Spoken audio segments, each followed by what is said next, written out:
Namun kita memiliki kekecewaan. Ya, apa sebab kita para kiai, para ulama, para habaib diminta untuk umat ini tidak berkumpul pengajian, tidak berkumpul untuk melaksanakan sholat id. Tapi ya mohon dong pemerintah juga menertibkan mal-mal yang masih buka, tempat-tempat pasar yang masih buka, tempat-tempat perdagangan, tempat-tempat nongkrong, kafe dan lain sebagainya. Ya mohon ya ditertibkan, jangan cuma dikasih jam. Kalau dihitung perkumpulan kita di masjid dengan lamanya mereka nongkrong, justru lebih lama mereka kok nongkrongnya. Sholat Jumat itu berapa lama sih? Sholat Idul Fitri itu berapa lama sih? Sebentar dibandingkan mereka pegang HP nongkrong rame-rame, lebih lama mana? Apalagi kalau ada wifi-nya tambah lama lagi. Apalagi pasangan muda-mudi, lebih lama lagi. Apalagi tempat-tempat yang menyediakan baju baru dan lain sebagainya, mereka lebih berjubal di situ. Jadi kalau kita para ulama, para kiai, para habaib diminta untuk mengatur para santri, para umat untuk sholat di masjid, itu ditinggalkan sementara demi wabah ini. Sholat di rumah Idul Fitri kami terima. Kami siap menerima saran pemerintah untuk menyarankan umat agar tidak sholat Idul Fitri. Namun pemerintah pun harus tertib,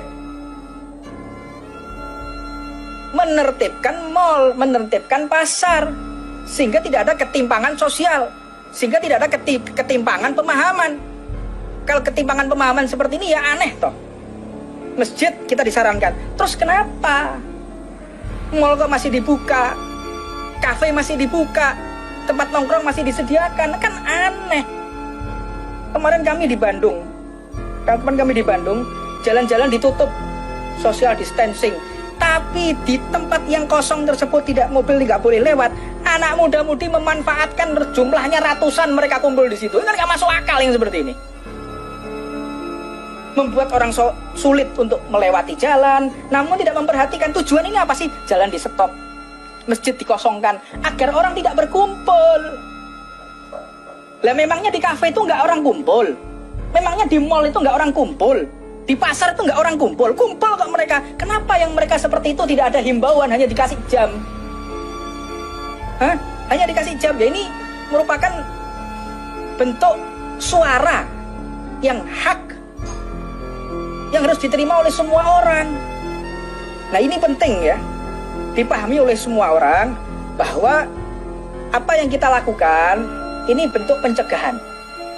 Penentu nasib bangsa Indonesia 10 hari ke depan ini. Penentu 10 hari ke depan ini. Kalau 10 hari mereka tetap melaksanakan mudik, tetap melaksanakan pulang kampung, tidak social distancing, pegangi mohon saya, lihat, akan meledak wabah ini, masuk ke rumah semua orang, akan menampar semua pipi semua orang. Lihat aja.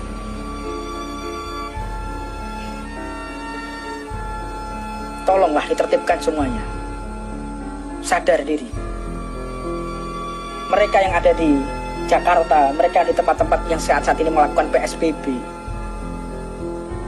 mereka kesusahan, sedih, tidak bisa bertemu dengan keluarga. Mereka sedih yang saat ini di PHK, tapi gak bisa pulang. Sedih, hanya makan tabungan, gak ada kerjaan. Namun di tempat-tempat tertentu mal masih dibuka, pasar masih dibuka, banyak orang berjubel. Ini kan menyayat hati namanya. Ya memang, yang namanya virus ini makhluknya Allah, ciptaan Allah, tidak bisa menyebar kecuali izin Allah. Memang. Siapa bilang enggak? Iya memang. Ini seleksi alam ya. Ini seleksi alam fi akhir saat. Ini seleksi alam. Mereka orang-orang yang memiliki sesuatu dalam hatinya akan terjadi sesuatu pada diri dan keluarganya. Orang yang bisa menyelamatkan hati, pikiran dan akhlaknya, dia akan selamat sampai berjumpa dengan husnul khotimah. Ini seleksi alam. Silahkan pikirkan baik-baik. Nasib bangsa Indonesia 10 hari ke depan.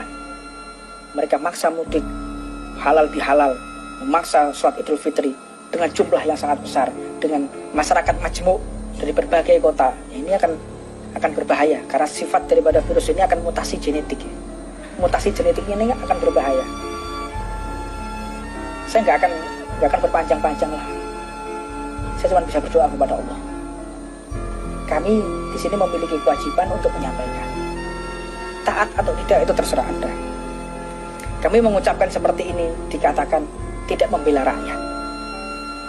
Di saat yang lain kami dianggap kontra pemerintah, memusuhi pemerintah. Ini keadaan kita seperti itu ya, adu domba. Berbicara apapun salah, diam pun salah, mengomentari apapun salah, tidak mengomentari juga salah. Ini disalahkan semua orang. Ini antara satu dengan yang lainnya saling menyalahkan. Saling menyalahkan, nggak saling support ini.